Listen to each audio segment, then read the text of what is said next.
Iran has been pummeling U.S. bases in the Middle East since the beginning of the war. Of course, we were all told, no, that's not true. Iran's totally destroyed. Their military's destroyed. Their navy's destroyed. And America has won. But now the Washington Post and CNN have come out at the same time, reports that say, well, okay, yeah, it turns out U.S. bases were pummeled after all. Here is the story from the Washington Post. Iranian airstrikes have damaged or destroyed at least 228 structures or pieces of U.S. equipment at U.S. military sites across the Middle East since the war began, hitting hangars, barracks, fuel depots, aircraft, and key radar, communications, and air defense equipment. The amount of destruction is far larger than what has been publicly acknowledged by the U.S. government or previously reported. They go on to say the threat of air attacks rendered some of the U.S. bases in the region too dangerous to staff at normal levels, and commanders moved most of the personnel from these sites out of the range of Iranian fire at the start of the war. And it's not just Washington Post that is reporting on this. CNN has also reported on this at the same time. I mean, it's a bit suspicious that they're all coming out at the same time with this. Like, they get their marching orders. Okay, now we could talk about the damage to the U.S. bases, because why exactly? People who control the levers of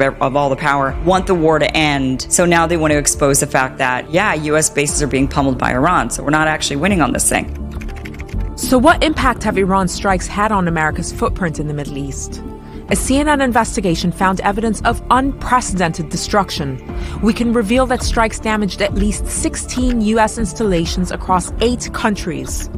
According to our analysis and sourcing, that's the majority of American military positions in the region, and some of them are virtually unusable now. Look at these giant golf balls.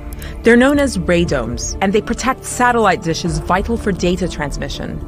In this base alone, Iran destroyed all but one of the radomes less than a month into the war. This was the first time we picked a fight directly with a pretty mighty country. We had been picking fights with small countries, even countries like Afghanistan, where they didn't even have a real standing army. The Taliban didn't have a standing army. We still couldn't defeat them. So we've been picking on little guys for a long time, unable to defeat the little guys, but still pounding our chest saying, no, we are mighty, we are strong, we are the winners, we conquer everything. And now when we actually have to go up against a sophisticated military, within days, every single U.S. base in the Middle East is destroyed or damaged, severely impacted in some way.